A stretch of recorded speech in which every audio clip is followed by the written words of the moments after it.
বৰপেটা ৰোডৰ ডেভেলপমেণ্ট ফৰ্মৰ উদ্যোগত 20 দিনীয়াকৈ অনুষ্ঠিত হ'ব লগা নামনি অসম বাণিজ্য মেলাৰ আৰম্ভণি। অসমত প্ৰথমবাৰৰ বাবে পদাৰ্পণ কৰিব জীৱন্ত জলপৰী। আজিৰ পৰা নামনি অসমৰ বাণিজ্য প্ৰধান চহৰ বৰপেটা ৰোডৰ ষ্টেডিয়ামত আৰম্ভণি হয় নামনি অসম বাণিজ্য মেলা। অসমত পোনপ্ৰথমবাৰৰ বাবে পদাৰ্পণ কৰিব জলপৰী। একুৰিয়ামৰ ভিতৰত সাগৰীয় মাছৰ সৈতে থাকিব 3 গৰাকী জীৱন্ত জলপৰী। যিহেতু এতিয়া গ্ৰীষ্মকালীন বন্ধ চলি আছে, কণ কণ ছাত্ৰ-ছাত্ৰী যথেষ্ট উৎফুল্লিত হ'ব বুলি আশা প্ৰকাশ কৰিছে উদ্যোক্তাই। প্ৰৱেশ মাচুল কেৱল 10 টকা ধাৰ্য কৰা হৈছে উদ্যোক্তাৰ ফালৰ পৰা।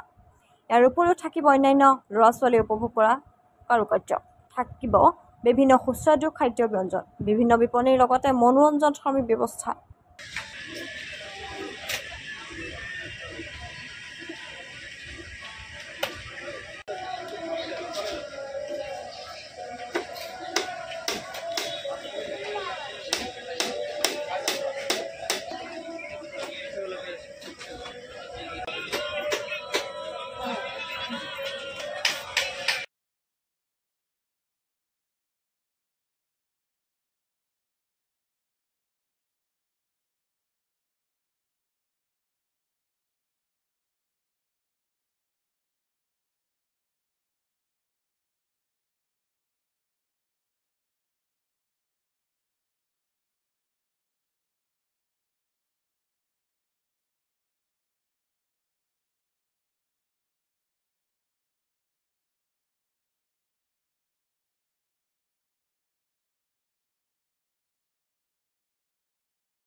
পোনপ্ৰথমে আপোনালোকক সাংবাদিক বন্ধুসকলক ধন্যবাদ জ্ঞাপন কৰিছোঁ।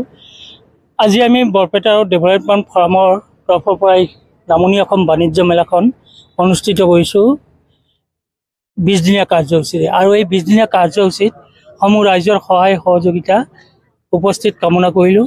লগতে এই বাণিজ্য মেলাখনত এইবাৰ ব্যতিক্ৰম কিছুমান বস্তু দেখিবলৈ পাব, যি আজিলৈকে নামনি অসমত বা উজনি অসমতো এনেকুৱা বাণিজ্য মেলা আহি পোৱা নাই। পোনপ্ৰথমবাৰৰ বাবে আমি এই বাণিজ্য মেলাৰ আয়োজন কৰিছোঁ। ইয়াত দেখিবলৈ পাব জলপৰী, একুৰিয়ামৰ ভিতৰত সাগৰীয় মাছৰ তাণ্ডৱ, একুৰিয়ামৰ ভিতৰত সাগৰীয় মাছৰ তাণ্ডৱ, আৰু তাত থাকিব জলপৰী তিনিটা জীৱন্ত জলপৰী দেখিবলৈ পাব।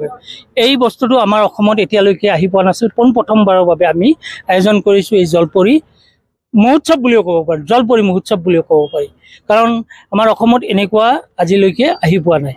আৰু লগতে দেখিছে সৰু ল'ৰা ছোৱালীৰ বিভিন্ন ধৰণৰ খেল ধেমালিৰ আমি বস্তু আনিছোঁ ইয়াতে, সেইবিলাকো উপভোগ কৰিবলৈ পাব। যিহেতু গৰমৰ বন্ধ চলি আছে, ল'ৰা ছোৱালীবিলাকে খুব আনন্দ কৰিব পাৰিব ইয়াত আহি। আৰু বিভিন্ন ঠাইৰ পৰা দোকান পোহাৰবিলাক আহি আছে। পৰহিৰ পৰা আমাৰ ফুল প্লেজেড হ'ব। আজি আমাৰ জাষ্ট অপেনিংটো কৰিলোঁ। আৰু আহক ৰাইজ, আপোনালোকৰ প্ৰচাৰ মাধ্যমেৰে আমাৰ এই বাণিজ্য মেলাখন সফলমণ্ডিত কৰাৰ কাৰণে সমূহ ৰাইজৰ সহায় সহযোগ আৰু আপোনালোকক ধন্যবাদ জ্ঞাপন কৰিলোঁ। যিহেতু এইকাৰণে এখন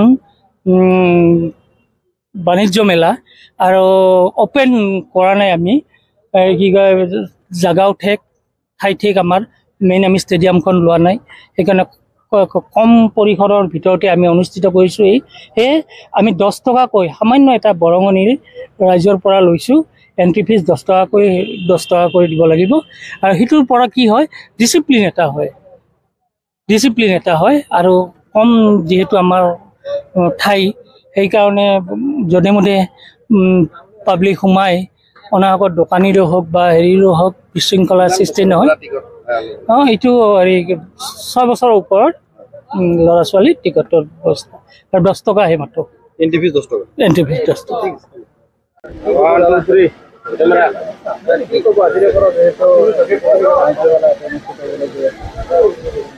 নমস্কাৰ।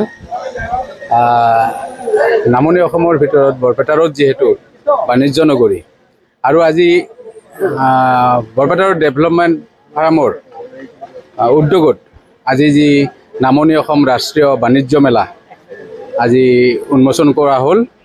আৰু ভালেই লাগিছে, কাৰণ এনেকুৱা বাণিজ্য মেলাই বাণিজ্য নগৰীত দূৰৰ পৰ্বত ওচৰতে পোৱাৰ দৰে ঢুকি পোৱাৰ দৰে ঠিক আজি সকলোৰে এটা আকৰ্ষণীয় বস্তু ইয়াত আহিছে, আৰু বহু কম মূল্যতে আচলতে দিয়াৰ কথা তেওঁলোকে কৈছে। বজাৰখন জানিব পাৰিব, বুজিব পাৰিব, আৰু সকলোৱে হয়তো কম মূল্যত ক্ৰয় কৰিব পাৰিব। লগতে এনেকুৱা প্ৰচেষ্টা বৰপেটা ৰোডত বহু বছৰ আগৰ পৰাই বৰপেটা ৰোড ডেভেলপমেণ্ট ফাৰ্মে কৰি আহিছে। ছাত্ৰ ছাত্ৰীৰ হকে কৰিছে, সাধাৰণ ৰাইজৰ হকে কৰিছে, ৰাইজৰ হিতাৰ্থে সকলোখিনি কাম কৰি আহিছে। মই এনেকুৱা কামক আচলতে প্ৰশংসনীয় বুলিয়ে ক'ব বিচাৰোঁ, কাৰণ কিবা এটা এনেকুৱা অনুষ্ঠান নাথাকিলে আচলতে বৰপেটা ৰোডখন খালী লাগি থাকে। এনেকুৱা অনুষ্ঠান হ'লে বৰপেটা জিলাৰ পৰাই, সমগ্ৰ জিলাৰ পৰা, লগতে আমাৰ বাক্সা জিলাৰ পৰাও ইয়াত আচলতে বৰপেটা ৰোডতে বজাৰ সমাৰ কৰিবলৈ আহে। আৰু এইখন যিহেতু বজাৰৰ ওচৰতে পাইছে, যিহেতু বহু ডাঙৰ আজি ষ্টেডিয়ামখন প্ৰায় গোটেইখিনি ঠাইতে আজি বিশেষ সামগ্ৰী ইয়াত আনিছে। ভাল আমি নেদেখা বস্তু, কিছুমান নতুন বস্তু আহি পাইছে। আৰু এইবিলাকৰ ক্ষেত্ৰত আমাৰ মানুহখিনিয়ে সচৰাচৰ বহু দূৰলৈ এইবিলাক কিছুমানে অনলাইনতো আনে বা কিছুমানে বাহিৰত গৈও আনে। আজি বৰপেটা ৰোডতো কিছুমান নথকা বস্তু ইয়াত পোৱা যাব। সেইকাৰণে হয়তো ময়ো বজাৰ কৰিবলৈ আহিম। বিশেষকৈ ভাল লাগিছে, আৰু 10 দিনমান আগতে আনিলে বেছি ভাল লাগিলেহেঁতেন। গ্ৰীষ্মকালীন বন্ধত ল'ৰা ছোৱালীয়ে আজিকালিতো চাৰ্কেছ দেখা নাপায়, বা বিভিন্ন ধৰণৰ থিয়েটাৰো আজিকালি এনেকৈ পোৱা নাযায়। গতিকে কিবা এটা চাব বিচাৰে, আৰু সেইকাৰণে বাহিৰলৈ গৈ চাই আহে। আজি এই বাণিজ্য মেলাখন ইমান ডাঙৰ বাণিজ্য মেলা, মই প্ৰথমে কিন্তু বৰপেটা ৰোডত নহয়, মই এই অঞ্চলত দেখা নাই এনেকুৱা ডাঙৰ বাণিজ্য মেলা। ইয়াত সকলো ধৰণৰ সামগ্ৰীয়ে আছে, সকলো ধৰণৰ বিপণীয়ে আহিছে। আৰু এইকাৰণে বিচাৰোঁ যে এনেকুৱা বাণিজ্য মেলা, যিহেতু বৰপেটা ৰোড আমাৰ কেন্দ্ৰবিন্দু, বৰপেটা জিলাৰ ভিতৰত নহয়, আমাৰ নামনি অসমৰে এখন মানে বাণিজ্য নগৰী বুলি পৰিচিত। আৰু তাত আহিছে আজি বাণিজ্যৰ খাতিৰত এই বাণিজ্য মেলা। বৰপেটা ৰোডত বজাৰ কৰিবলৈ সকলোৱে আহে, আৰু বাণিজ্য মেলাটো সকলোৱে বৰপেটা জিলাৰ লগতে বাক্সা জিলা, ওচৰ চুবুৰীয়া জিলাকেইখনো ইয়াত যদি বহলভাৱে প্ৰচাৰ হয়, তেতিয়াহ'লে আহিব বুলি আমি আশাবাদী। আৰু এনেকুৱা আহিলে আমাৰ যিহেতু এই বৰপেটা ৰোড ডেভেলপমেণ্ট ফাৰ্মে বহু সামাজিক কাম কৰি আহিছে, তেওঁলোকৰ কিছুমান সুবিধা হ'ব। এইখন আনাৰ ফলত কিছু যদি তেওঁলোকে লাভান্বিত হয়, ৰাইজটো লাভান্বিত হ'বই। আৰু তেওঁলোকৰ যদি ফাৰ্মখনেও লাভান্বিত হয়, তেতিয়াহ'লে ছাত্ৰ ছাত্ৰীৰ সুবিধা কৰি দিব, দুখীয়া শ্ৰেণীৰ সুবিধা কৰি দিয়ে তেওঁলোকে। মই বহুখিনি দেখি আহিছোঁ, লকডাউনতো তেওঁলোকে সহায় সহযোগিতা আগবঢ়াইছে ৰাইজৰ মাজত। গতিকে এনেকুৱা কামৰ কাৰণে তেওঁলোকৰ ভৱিষ্যত উজ্জ্বল কামনা কৰিছোঁ বৰপেটা ৰোড ডেভেলপমেণ্ট ফাৰ্মৰ। আৰু বৰপেটাৰ বাকী ৰাইজক মই অশেষ ধন্যবাদ জ্ঞাপন কৰোঁ। তেওঁলোকে সহায় সহযোগিতা সকলো ক্ষেত্ৰতে আগবঢ়াই আহিছে, আৰু সকলোৱে সহায় সহযোগিতা আগবঢ়াব বুলি মই আশাবাদী। গতিকে পুনৰবাৰ সকলোকে ধন্যবাদ জ্ঞাপন কৰি মই এইখিনিকে ক'বলগীয়া।